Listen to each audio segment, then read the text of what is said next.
My name is Wendy. I'm 34, a CPA, a mother of two, and 3 weeks ago, my own father told 2,400 people that he was disowning me. He didn't call me first. He didn't sit me down. He wrote a Facebook post at 11 o'clock at night, and by the time I woke up the next morning, my in-laws had seen it. My children's teachers had seen it. The entire congregation at Grace Fellowship Church, all 800 members, had seen it. My phone didn't stop ringing for a week. My 8-year-old daughter came home from school crying because a classmate told her that her mommy got kicked out of her family. And the worst part? The post never said why. It just said I brought shame to the Braddock name and asked that no one contact me on their behalf. So the whole town filled in the blanks themselves. But here's the thing my father didn't know. While I was falling apart, my husband Marcus was sitting in our kitchen every night after I went to bed, quietly pulling public records. And what he found about a charity, a dead company, and $185,000 missing dollars, well, it changed everything. What Marcus did with that information at my father's own charity gala, even Dad never saw it coming. Before I go any further, if this story speaks to you, please take a moment to hit like and subscribe, but only if you genuinely connect with what you hear. And while you're at it, drop a comment with where you're listening from and your local time. I'd love to know. Now let me take you back 5 weeks. To the Sunday afternoon, my mother asked me for a small favor. You need to understand Collinsville, North Carolina, to understand my father. It's the kind of town where everyone knows your last name before they know your first. Where who you sit with at church on Sunday says more about you than your tax return. And in Collinsville, the Braddock name, my maiden name, was currency. My father, Gerald Braddock, was senior vice president at First Regional Bank. He was a church elder at Grace Fellowship, this gorgeous old granite building with stained glass windows and a congregation of about 800. And for the past 15 years, he'd been the executive director of the Braddock Family Foundation, a 501c3 that gave scholarships to underprivileged teenagers. That last one was his crown jewel. Every year at the annual gala, he stood up in his Brooks Brothers suit, his Rolex date just catching the overhead light, and he talked about legacy and giving back until people cried. Then they wrote checks. He drove a black Cadillac Escalade that he always parked in the first spot at the church lot, not because it was reserved, but because nobody would dream of taking it. People called him Mr. Braddock even at the grocery store. He shook hands with both of his, the way politicians do, firm on the outside, deliberate underneath. And here's what you need to know about Gerald Braddock as a father. He believed in hierarchy. Men lead, women support. Sons carry the name forward. Daughters? Daughters were something he never quite figured out what to do with. Everyone in Collinsville believed Gerald Braddock was the finest man they knew, the most generous, the most principled. Everyone was wrong. I grew up in the shadow of a son my father always wished had come first. Tyler, my younger brother, is 29 now, 5 years behind me in age, a lifetime ahead of me in Dad's estimation. When Tyler graduated high school, average grades, no honors, Dad paid his full tuition at State for a business degree. When I graduated 2 years before him, summa cum laude, full academic load, part-time job at a tax office, Dad offered me a loan, not a gift.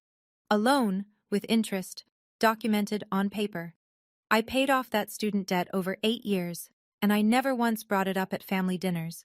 Not once. Tyler got a job at First Regional Bank right out of college, not because he earned it, because Dad made a call. He sat one cubicle over from Dad's corner office, and everyone on that floor knew exactly why he was there. Me? I passed the CPA exam on the first try.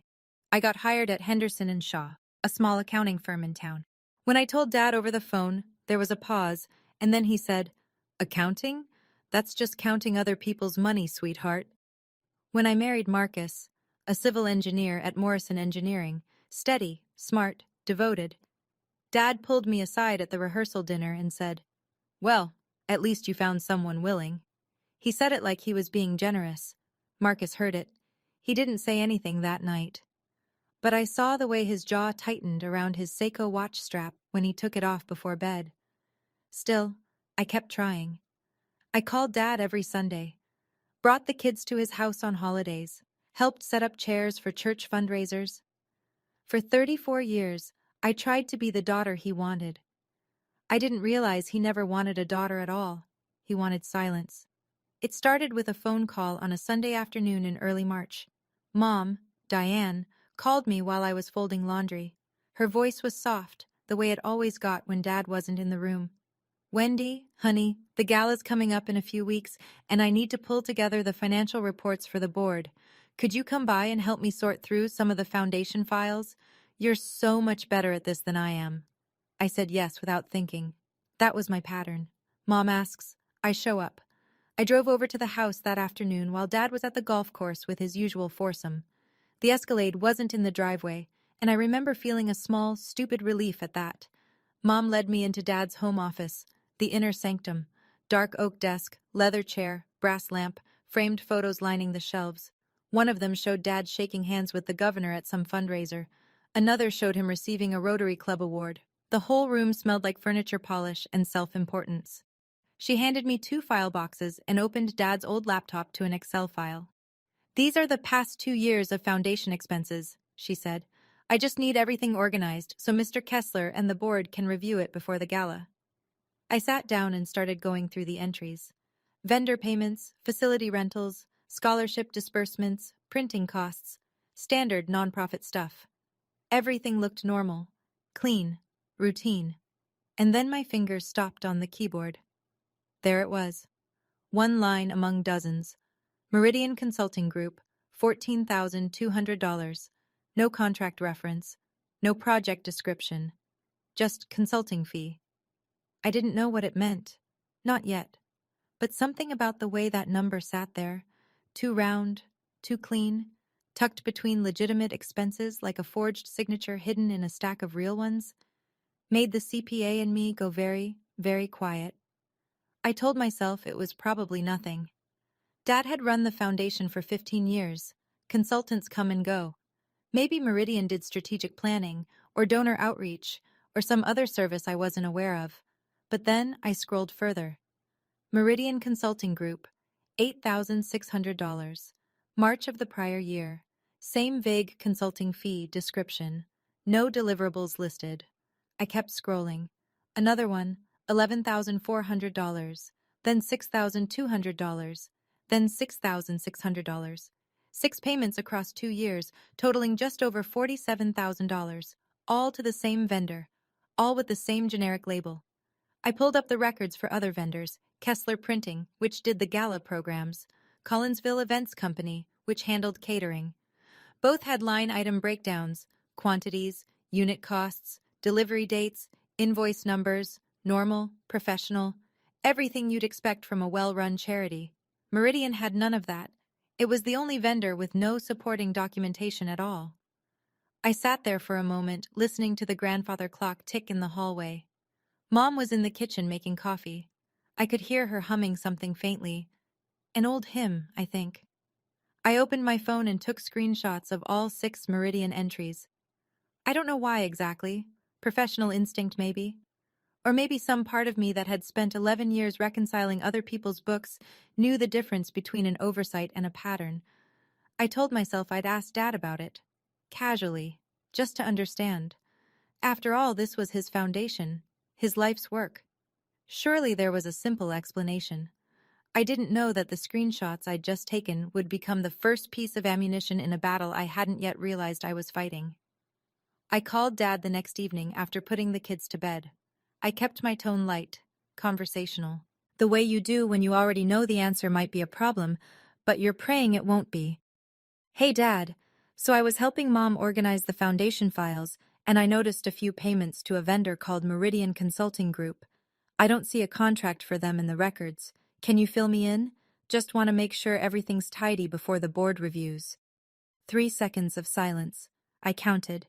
Then his voice came through, and it was the voice I'd been hearing my entire life whenever I stepped too close to something I wasn't supposed to touch. Cold. Controlled. When exactly did I ask you to audit my foundation, Wendy? You didn't, Dad. Mom asked me to organize the... I know what your mother asked, and I'm telling you right now, you are an accountant at a strip mall firm. Don't confuse that with being qualified to question my foundation. The words landed the way he meant them to, like a door slamming shut. I felt something small and familiar curl up in my chest. I was 8 years old again, standing at the edge of the dining room, being told to go play because the adults were talking. Don't touch those files again, he said. Give everything back to your mother, and do not discuss this with anyone. Are we clear? Yes, Dad. I hung up and sat on the edge of my bed for a long time, phone still warm in my hand. Marcus was brushing his teeth in the bathroom. He came out, looked at my face, and said nothing. He just sat down next to me. And then, faintly, just before I'd hung up, I'd heard Dad's voice shifting. Not talking to me anymore. Talking to someone else in the room. 3 words, clipped and urgent. We have a problem. Over the next 2 weeks, the temperature around me dropped. Slowly, then all at once. Tyler called first. His voice was different. Not the careless little brother tone I was used to, but something harder, borrowed. Dad told me you've been snooping through Foundation records. What exactly are you trying to do, Wendy? Destroy this family? I told him I wasn't snooping. I was doing what Mom had asked me to do. He cut me off. Just stay out of it, seriously. You don't understand how things work. Then Aunt Ruth, Dad's younger sister, canceled our Saturday lunch. She texted a single line. Something came up. Rain check? She never rescheduled. Mom was the one that scared me most. She stopped answering my calls. My texts went from warm to brief to nothing. Busy today. Talk later. Then just silence. I could see the read receipts. She was opening every message. She just wasn't replying. It took me a few days to understand what was happening. Dad was telling people his version first. I pieced it together from fragments. A cousin's awkward pause on the phone. A church friend who suddenly couldn't meet for coffee. Gerald Braddock was walking through his circle with a careful, wounded expression, telling anyone who'd listened that his eldest daughter was going through something, that she was paranoid, that he was worried about her. He wasn't angry, he was performing grief, and it was working. One night, after the kids were asleep, I told Marcus what I'd been noticing. The pulled-back invitations, the changed tones, the silence from my own mother. He was quiet for a moment. Then he said something I didn't fully appreciate at the time. Your dad's not upset, Wendy. He's strategic. There's a difference. He was right. But neither of us knew the strategy was only halfway done. 2 days later, Dad invited me to the house. Come by after work. We should talk. I went alone. Marcus offered to come, but something told me this was the kind of conversation Dad would only have without witnesses. The living room was staged like a courtroom.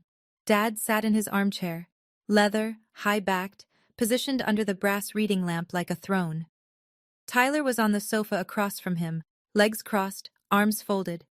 The Tiffany lamp on the side table cast warm light across them both, turning everything golden and important-looking. Mom was nowhere in sight. I heard faint sounds from the kitchen, a cabinet closing, water running, but she didn't come out.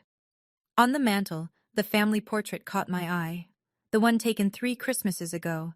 I noticed with a cold little jolt that it had been shifted, pushed to the far corner, half behind a candlestick. Dad didn't stand. He just looked at me. This is my family, he said. That foundation is my legacy.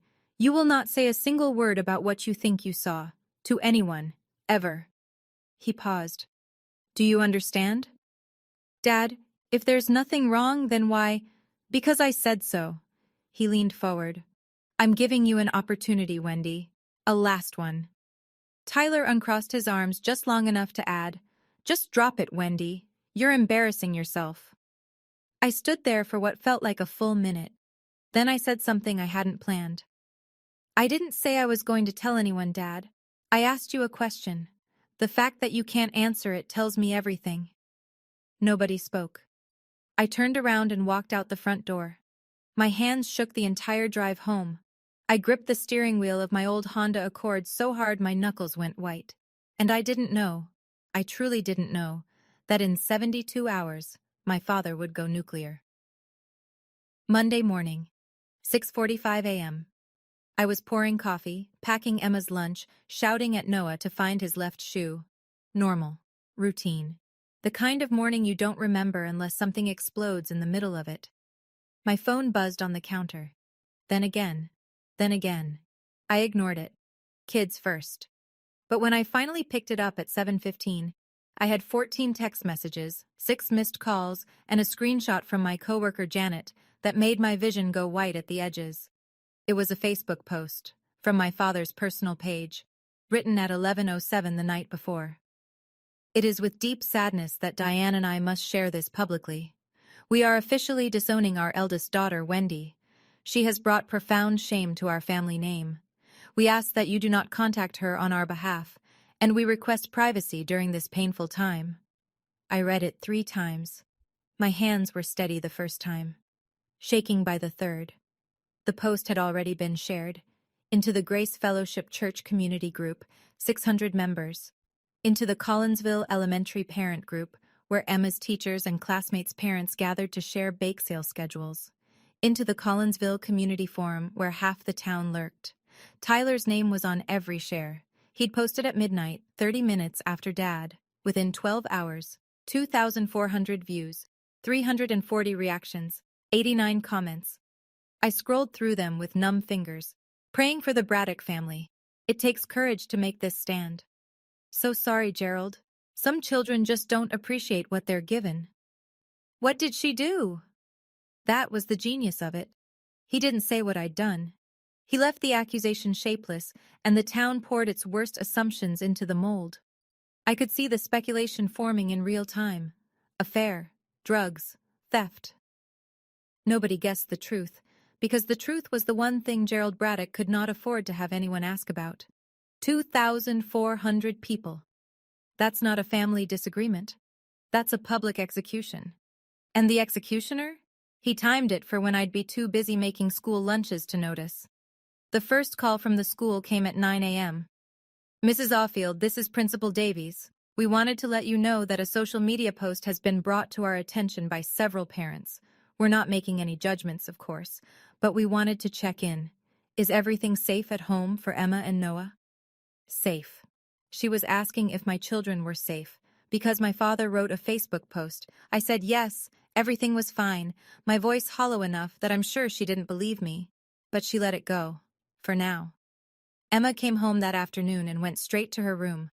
When I found her, she was sitting cross-legged on her bed, still wearing her backpack. Her eyes were red. "Mommy," she said, and her voice was so small. "Jake told everyone that Grandpa kicked you out of the family because you're a bad person. Am I a bad person too?" I held her. I couldn't speak for a while. Marcus's mother, Margaret, called that evening. She didn't mince words. "Marcus, I don't care what that man posted. Wendy is my daughter now, but you need to fix this. Whatever is happening, you fix it." At work, people were careful around me. Janet brought me coffee without being asked. My boss, Paul, called me into his office and closed the door. "Wendy, I don't want to get involved in family matters, but I have to be transparent. 2 clients mentioned the post this morning. They're asking questions." That night, I sat in our little 3-bedroom rental at the kitchen table under the overhead light, and I felt the walls close in. Not because of anger, because of something worse. The slow, suffocating realization that I had been publicly defined by a man who wouldn't even tell people what I'd done. My reputation was gone.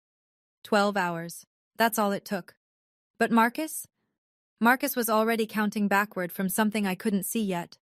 For the next several days, my world got smaller. I called Mom 6 times. No answer. I texted, "Mom, please call me. I don't understand what's happening." Read. No reply. The next morning, "I love you, please." Read. Nothing. Then Dad posted again, not a statement this time, a family photo. Him, Mom, Tyler, Tyler's girlfriend. Sunday brunch at the country club. Linen napkins, mimosas, sunlight streaming through tall windows.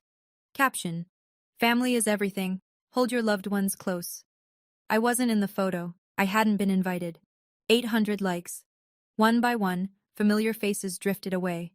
3 women from my small group at church unfriended me on Facebook.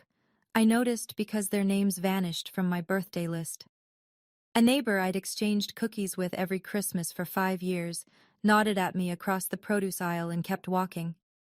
My phone, which had rung non-stop for 3 days, went quiet in a different way now. The silence of people who've decided you're not worth the awkwardness. I tried once to defend myself. I left a comment on Dad's original post. "Dad, can we please talk about this privately? I don't understand why—" He deleted it in 3 minutes. 3 minutes. Which meant he was watching. Tyler called me one last time that week. "You brought this on yourself, Wendy. Dad gave you a chance and you chose to be difficult. Don't call Mom again. She doesn't want to hear from you." I sat in my car outside the grocery store for 20 minutes that afternoon, gripping the steering wheel, crying so hard my chest hurt. And I thought, maybe Tyler's right. Maybe this is what I deserve for asking a question no one wanted answered. But then I noticed something. Mom's text messages. She'd read every single one. Every one. She wasn't ignoring me by choice. She was being watched. The following Sunday, Gerald Braddock stood up during the prayer request portion of the service at Grace Fellowship Church. I wasn't there. But Marcus was. He hadn't told me he was going. He put on a clean button-down, drove his Ford F-150 to the Granite Church on Elm Street, and sat in the last pew on the left, close to the exit, where he could see everything without being noticed. 400 people were in that sanctuary. Stained glass throwing colored light across oak pews. The choir had just finished "How Great Thou Art." And then Pastor David Whitmore opened the floor for prayer requests, and my father stood. Marcus told me later that Dad's voice trembled. Not a lot. Just enough. Rehearsed enough to sound unrehearsed. "I'd like to ask the congregation to keep the Braddock family in your prayers," he said. "We're going through the most painful chapter of our lives. When a child chooses a path that wounds the family, it's something no parent is prepared for." He didn't say my name. He didn't need to. Everyone already knew. Marcus watched from the back as people rose from their seats to embrace Dad. One by one, hands on his shoulders, soft voices. Pastor Whitmore himself placed a palm on Dad's back and said, "We're with you, Gerald." 400 people comforting the man who had publicly destroyed his own daughter. Marcus sat very still through all of it. He didn't react. He didn't confront anyone. He just watched. And he thought. And what he thought was this: a man who is telling the truth doesn't need to perform grief in front of 400 people. A man who is telling the truth doesn't delete his daughter's comments in 3 minutes. A man who is telling the truth doesn't go nuclear when she asks about a consulting invoice. Something was built on bad ground here. And Marcus, a man who'd spent 15 years pouring concrete foundations, knew exactly what that looked like. I need to pause here for a moment. If you're listening to this and you're thinking, there's no way a father would do that to his own child, well, stay with me, because what my husband discovered next changed everything. If you're connecting with this story, go ahead and hit that like button. And if you want to hear what Gerald Braddock was really hiding behind that Facebook post, subscribe now. Trust me on this one. All right, let me take you back to my kitchen table. 10 days after the post, I was a shell of myself. I'd lost 8 pounds. My sleep came in 90-minute fragments, broken by the phantom buzz of a phone that had mostly stopped ringing. At work, I moved through spreadsheets on autopilot. My fingers knew the formulas even when my brain was somewhere else entirely. One evening, I sat at our kitchen table, that IKEA table Marcus and I had assembled the week we moved in, the one with the wobbly leg we kept meaning to fix, and I held a cup of coffee that had gone cold an hour ago. Through the back window, I could see Emma and Noah chasing each other around the swing set, laughing, oblivious. Thank God for that. And I thought, maybe I should just let it go. Maybe I should call Dad and apologize, tell him I overstepped. Promise to never mention Meridian or the foundation again. Get my family back. Get my name back. Let my children have a grandfather who actually shows up to their school plays. Was being right really worth all of this? When Marcus came home, I told him, maybe I should just apologize. Get things back to normal. He set his hard hat on the counter and looked at me for a long time. No frustration, no judgment. Just that steady, quiet gaze that made me fall in love with him 10 years ago. "Wendy," he said, "let me ask you something. If your dad had nothing to hide, why did he burn down your reputation in front of 2,400 people instead of just having a conversation?" I opened my mouth, closed it. Peace built on a lie isn't peace, he said. It's a cage. That night, after I went to bed, Marcus stayed up. I heard the faint click of his laptop opening in the living room. He typed one word into the search bar: Meridian. Marcus didn't rush. That's not who he is. He's the kind of man who measures twice, cuts once, and then measures again just to be sure. So he started with me. The next night, after the kids went down, he sat across from me at that same IKEA table and said, "Tell me about growing up with your dad. Not the finances. Him." So I told him. Things I'd never said out loud in a row before. How I won first place at the state math competition in 9th grade, and Dad didn't come. Tyler had a rec league soccer game the same afternoon. Dad sat in the front row. How the night I found out I'd been accepted into the CPA program, I called home bursting, and Dad said, "Well, who's going to cook for you?" How at our wedding reception he stood up with a champagne glass and told 150 people, well, at least she found someone willing. Like it was a joke, like I should be grateful anyone wanted me. Marcus listened to all of it without interrupting. When I finished, the kitchen was quiet except for the refrigerator humming. Then he said, "You know why your dad is scared of you, right?" I almost laughed. Scared? Of me? You're the only person in that family who can read a spreadsheet, Wendy. You're the only one who could catch him. He paused, then, "I found something tonight. Meridian Consulting Group was dissolved with the state of North Carolina 2 years ago. The company doesn't exist anymore, but the foundation was still cutting checks to Meridian as recently as last month." The weight on my chest, the one that had been sitting there for 10 days, didn't disappear. But for the first time it shifted. While Marcus was pulling threads, Gerald Braddock was winning. He hosted a small dinner at the house the following weekend, 20 people hand-selected. The Mook Sioux, 2 church elders, a couple of bank colleagues, Aunt Ruth. The kind of evening where wine flows and sympathy thickens. Word trickled back to me through the cracks. Someone who told Janet at work that Dad was recovering, that he was putting the family back together, that everyone admired his strength. Meanwhile, I went to the grocery store and ran into Mrs. Patterson, my neighbor of 5 years, the one I'd baked apple crumble for every December. She saw me from 10 feet away, and I watched her face do this tiny, almost imperceptible thing. A flinch, followed by a polite nod, followed by a shopping cart swerving down the next aisle. At Henderson and Shaw, Paul pulled me aside again.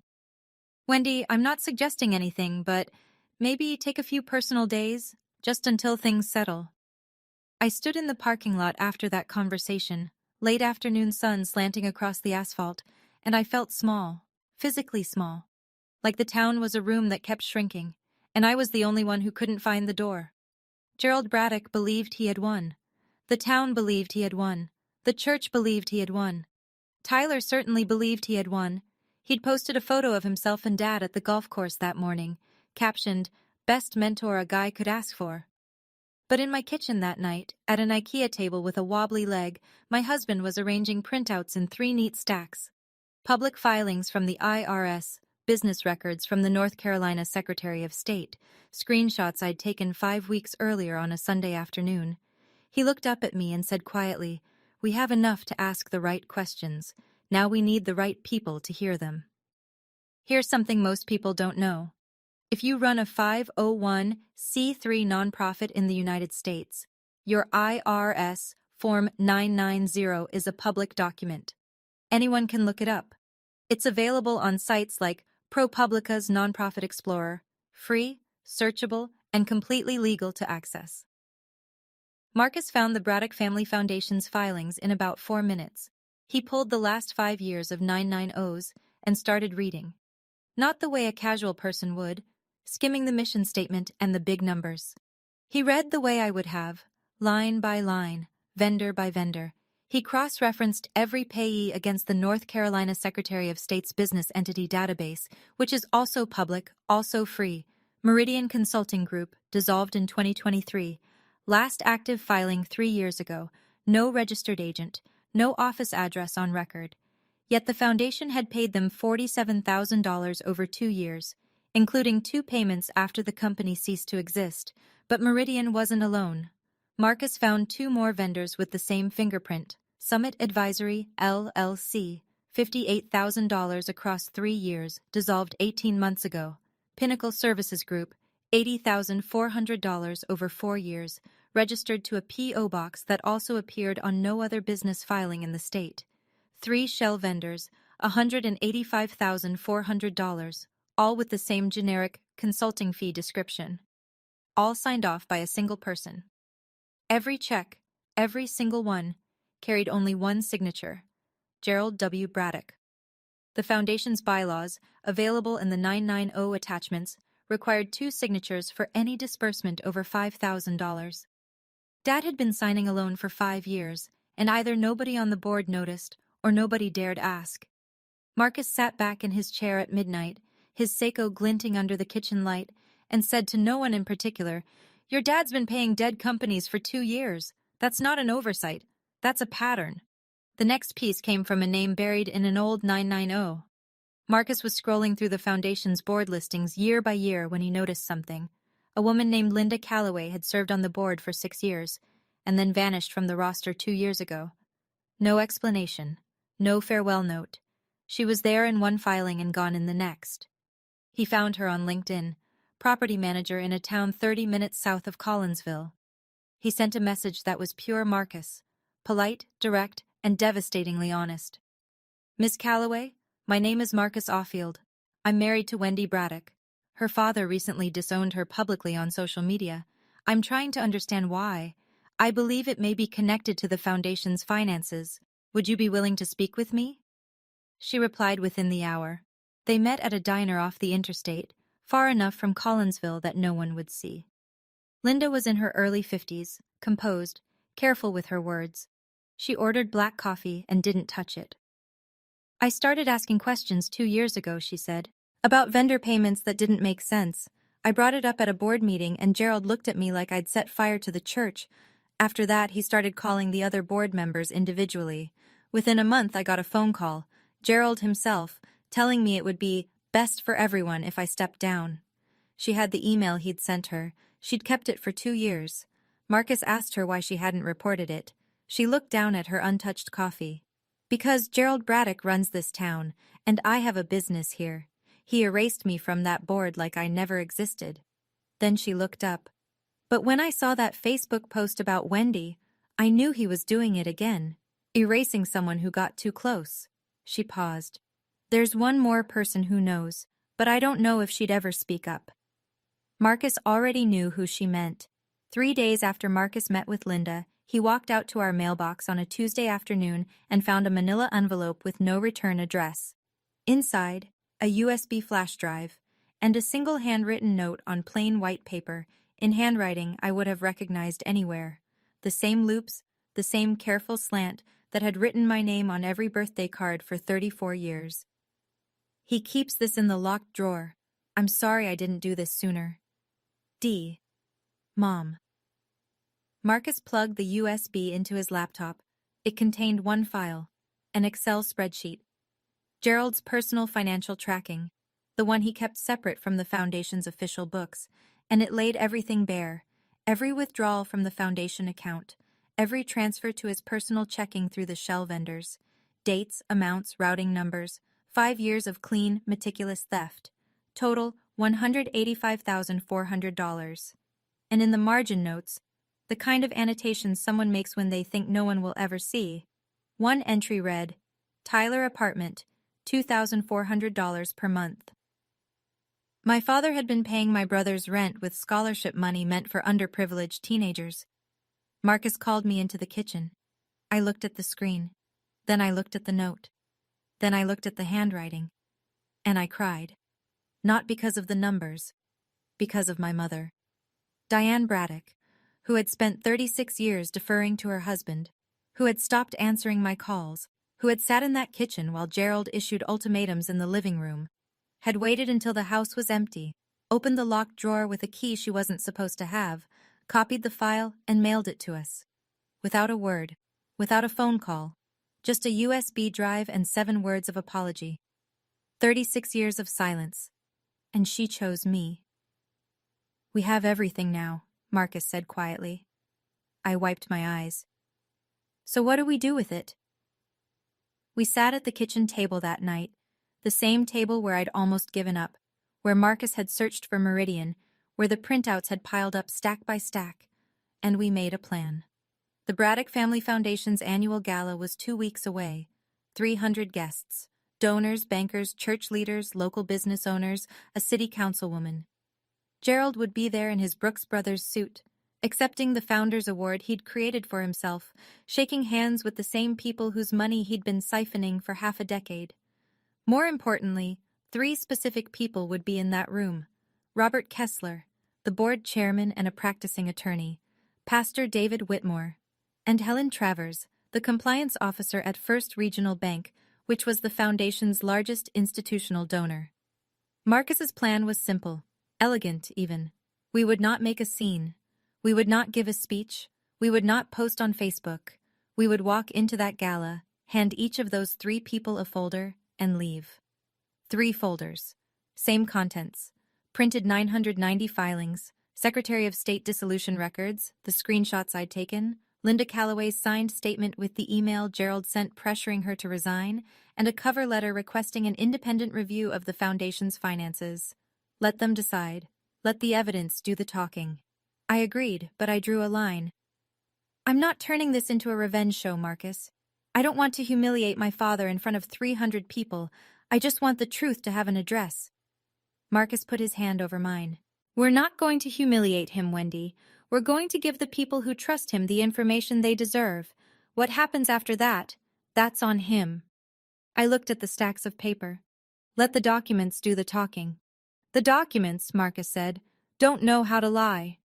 Marcus printed 3 identical dossiers at the FedEx office in the next town over. He used their self-service printers, paid cash, and didn't make small talk. Each folder contained 5 years of IRS, Form 990 filings with the Shell vendor payments highlighted, North Carolina Secretary of State dissolution records for Meridian Consulting Group, Summit Advisory LLC, and Pinnacle Services Group. My original screenshots from the Foundation's internal books, Linda Calloway's signed written statement, along with the email from Gerald pressuring her resignation, a copy of Gerald's personal spreadsheet from the USB, and a 1-page cover letter addressed to whom it may concern, requesting an independent financial review. The cover letter was Marcus's work. No accusations, no adjectives, just facts and a request. 312 words of the most devastating politeness I'd ever read. I went through every page myself, twice. Checked the math, confirmed the dates, cross-referenced the entity numbers. The CPA in me wanted it bulletproof, and it was.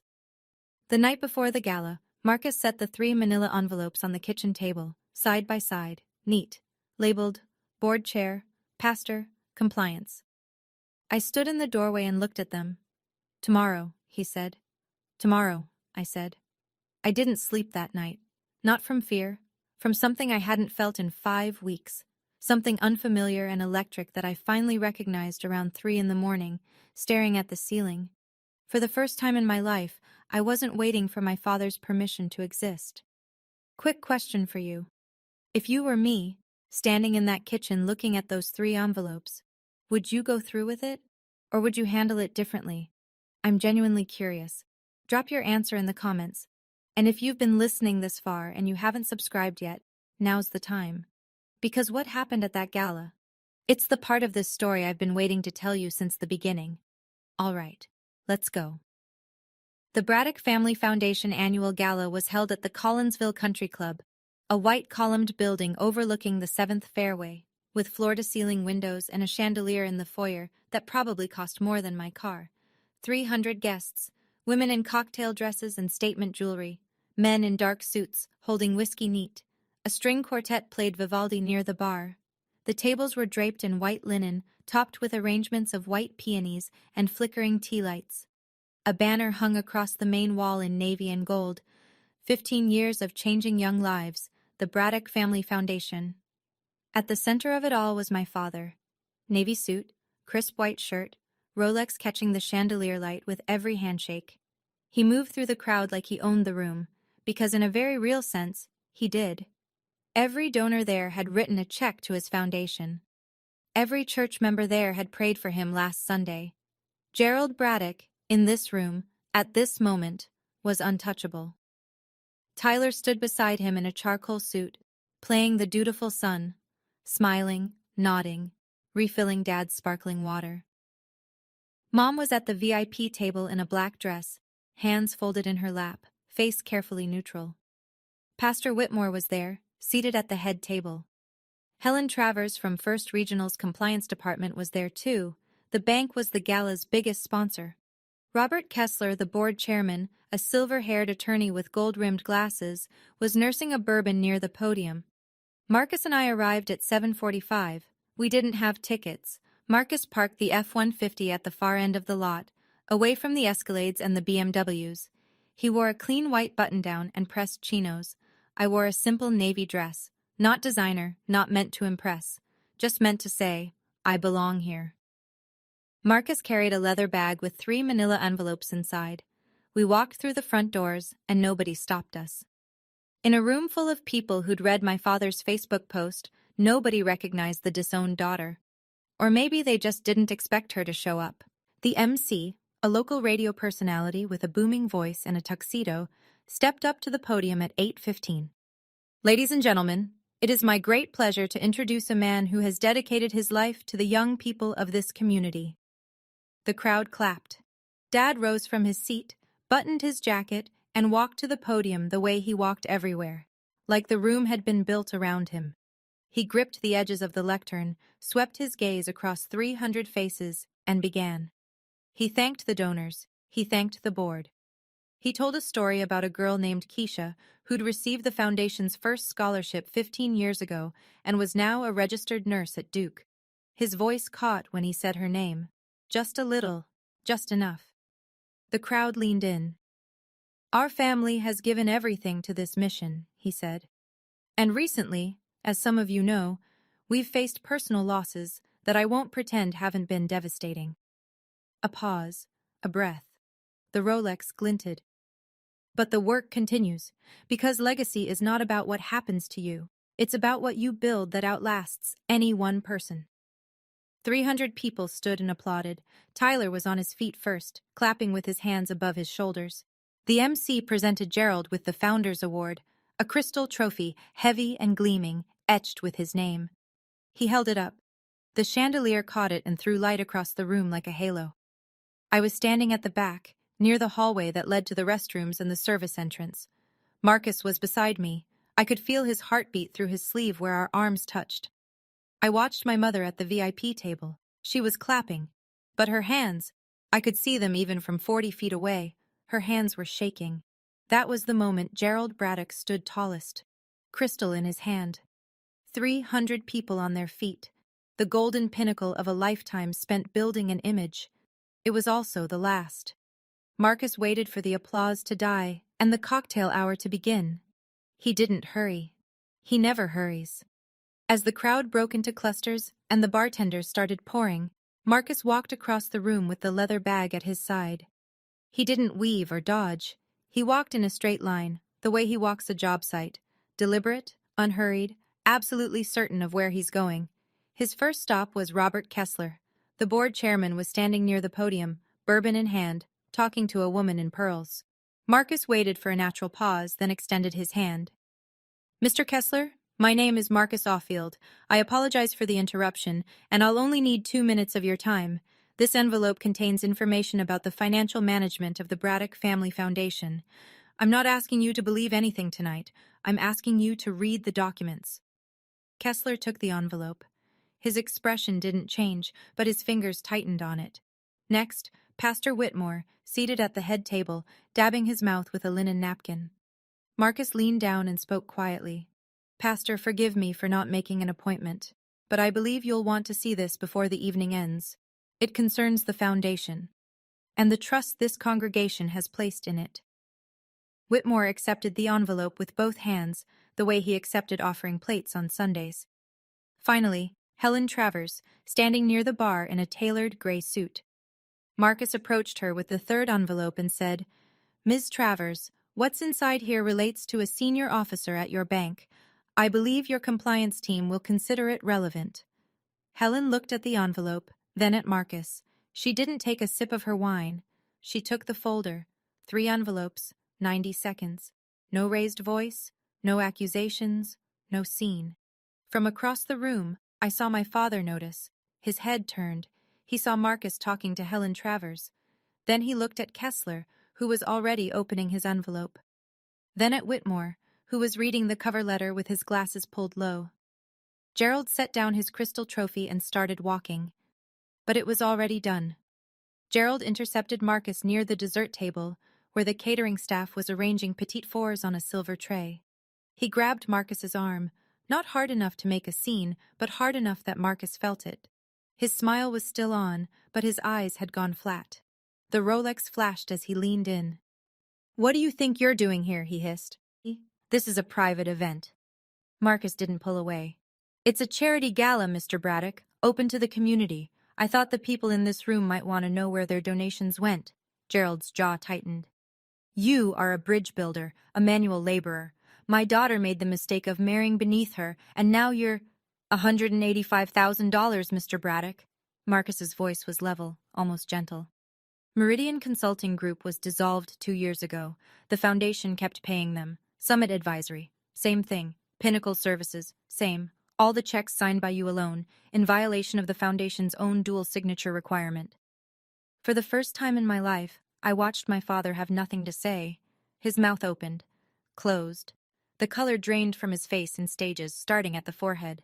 "That's a lie," he finally managed. "My daughter fed you paranoid." "The IRS, Form 990, is a public record, sir. I didn't need anyone to feed me anything." Robert Kessler appeared at Gerald's elbow. He wasn't smiling. "Gerald, I think we should step into the back room. Now." Dad tried. "Robert, this is a family misunderstanding. The documents suggest otherwise." Kessler's voice was quiet and final. "Helen Travers is already on the phone with your bank's general counsel." Nearby, Tyler had gone pale. I could see him from where I stood, motionless, a champagne flute frozen halfway to his lips. He knew. If they pulled the thread on Gerald's spreadsheet, they'd find the line that read, "Tyler Apt, $2,400 per month." And there would be no explaining that away. The back room was a private dining space off the main hall. Burgundy carpet, mahogany table, a painting of some fox hunt on the wall. The kind of room where country club members settle estate disputes over sherry. That night, it was where Gerald Braddock's world collapsed. Kessler laid the documents across the table, all of them. The 990s with highlighted vendor payments, the dissolution filings, the screenshots, Linda Calloway's statement, Gerald's personal spreadsheet. Helen Travers stood by the window, phone pressed to her ear, speaking in low, rapid tones to what I later learned was First Regional's general counsel. Pastor Whitmore sat at the head of the table, reading the cover letter with both hands pressed flat on the wood, like he was trying to keep the room from spinning. Gerald tried.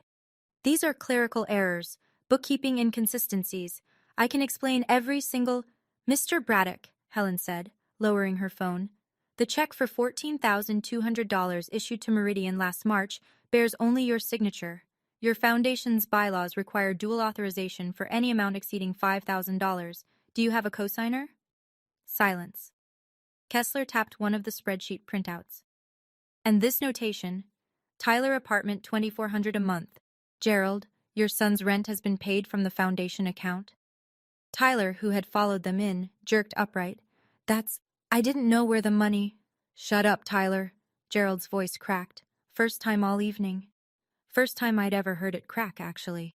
The room went still. Pastor Whitmore removed his glasses and rubbed his eyes. When he spoke, his voice was raw. "Gerald, those scholarships. That money was for children, kids who had nothing. And you—" He couldn't finish. Gerald stood alone at the end of that mahogany table, stripped of every prop that had ever protected him. No podium, no applause, no script. Just 5 people staring at numbers that didn't lie. Outside, in the main hall, the string quartet played on, but murmurs were spreading. Guests had noticed Kessler's abrupt departure. They'd seen Helen Travers making urgent calls. The banner reading 15 years of changing young lives hung overhead like an indictment. The dominoes didn't fall all at once. They fell in sequence, each one heavier than the last. That night, at the gala, Kessler announced to the board members present that Gerald was immediately suspended as executive director. The foundation's bank accounts were frozen pending an independent audit. The Crystal Founders Award sat uncollected on the podium table for the rest of the evening. Within 48 hours, Helen Travers had filed a formal report with First Regional's general counsel. A senior vice president running a personal embezzlement scheme through a charity he directed, while employed at the bank that was the charity's biggest donor, represented a compliance liability the bank could not absorb. Gerald was placed on administrative leave, then terminated. 31 years at First Regional, gone in a single HR meeting. 1 week later, Pastor Whitmore convened an emergency session of the Elder Board at Grace Fellowship. The vote was 7-1 to remove Gerald from his position as church elder. The single abstention came from Gerald's golf partner, who didn't vote against him but couldn't bring himself to vote for him either. The North Carolina Attorney General's office received the dossier via certified mail. Marcus sent it the morning after the gala. Within 3 weeks, the AG's Public Integrity Unit opened a formal investigation into the Braddock Family Foundation. Tyler was quietly flagged by First Regional's internal review when auditors traced the Tyler Apt payments. He was reassigned to a back-office role and placed on a performance improvement plan, the corporate equivalent of being put in a corner. And the Facebook post, the one that started all of this? It was still up. Gerald never deleted it, but now, when people shared it, the commentary had changed. It was no longer evidence of a wayward daughter. It was evidence of a guilty man trying to silence the one person who could expose him. I didn't take anything from my father. The documents did. I just made sure they found the right hands. 10 days after the gala, my phone rang. The caller ID said Dad. I almost didn't answer. Marcus was in the kitchen with the kids. He looked at me. I looked at the screen. Then I picked up.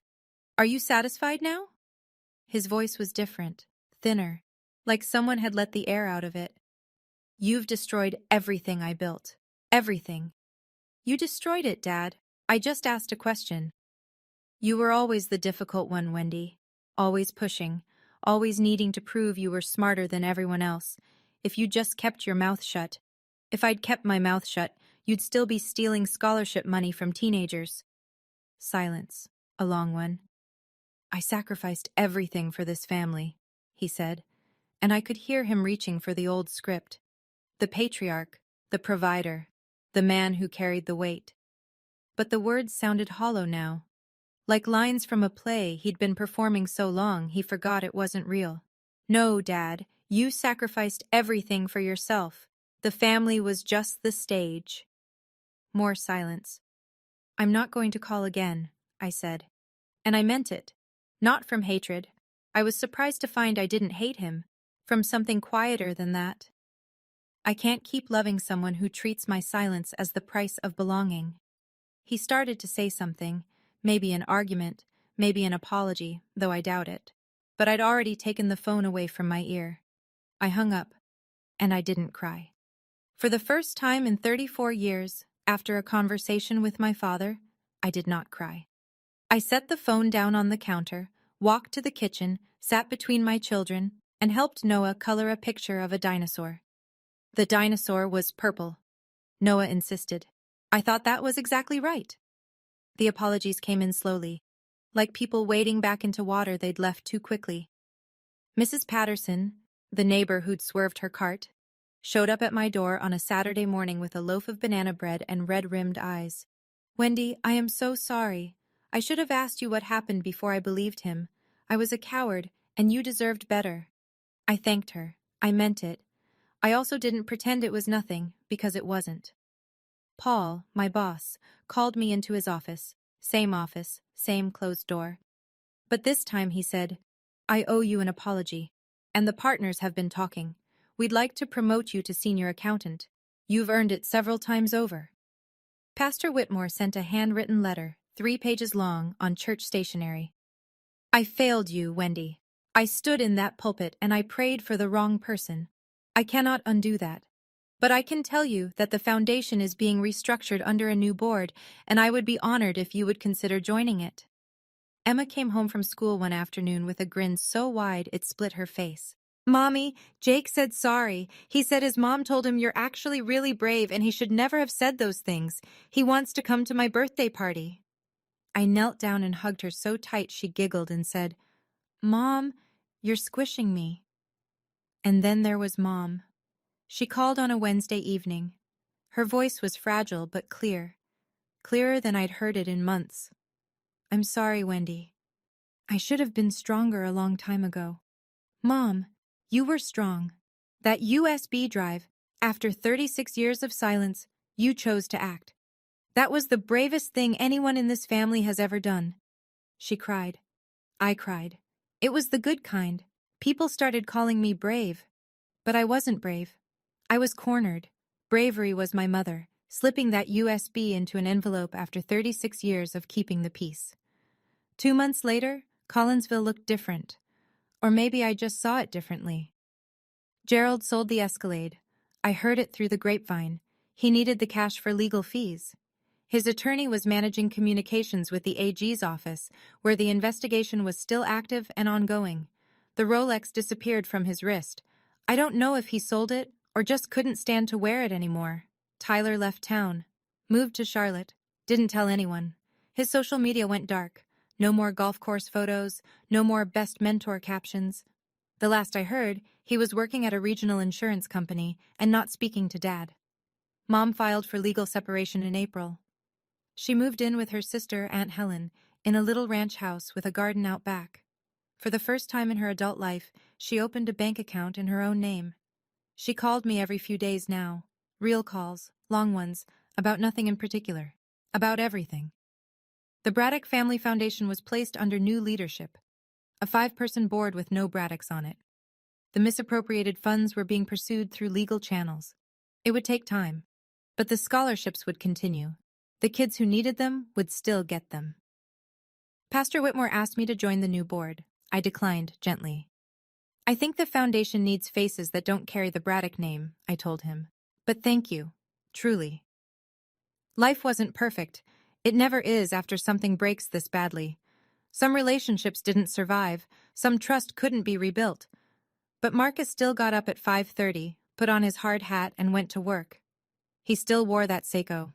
Emma still did cartwheels in the backyard. Noah still insisted every dinosaur be purple. And our kitchen table, the IKEA one, with the wobbly leg, it was clean now. No folders, no printouts, no envelopes, just 2 coffee mugs and a crayon drawing of a brontosaurus. It's not mahogany. It doesn't have a locked drawer. But it held the truth when it mattered. And that's enough. Before I let you go, here are 3 things this story taught me. Not as advice, just as things I wish someone had told me 5 weeks earlier. First, silence isn't loyalty. I spent 34 years keeping quiet because I thought that was what good daughters did. It wasn't. Sometimes the most loving thing you can do for your family is refuse to protect their lies. Second, if someone destroys your reputation in public instead of having a conversation in private, ask yourself what they're protecting. Public shaming is the weapon of someone who knows they can't win behind closed doors. My father didn't post on Facebook because I'd shamed the family. He posted because I'd seen a spreadsheet. Third, you don't need to be loud to be powerful. You don't need to scream or curse or make a scene. You just need the right documents and the right moment.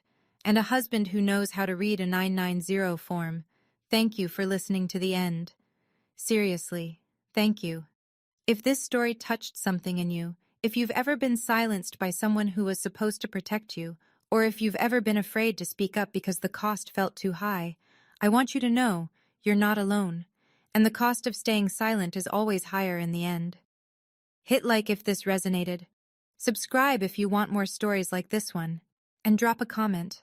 I'd love to know. Have you ever had to set a boundary with someone in your family? What happened? Your stories matter. I read everyone, and if you're looking for more, check the description below. There are other stories waiting for you. Take care of yourselves, I mean that. Wendy.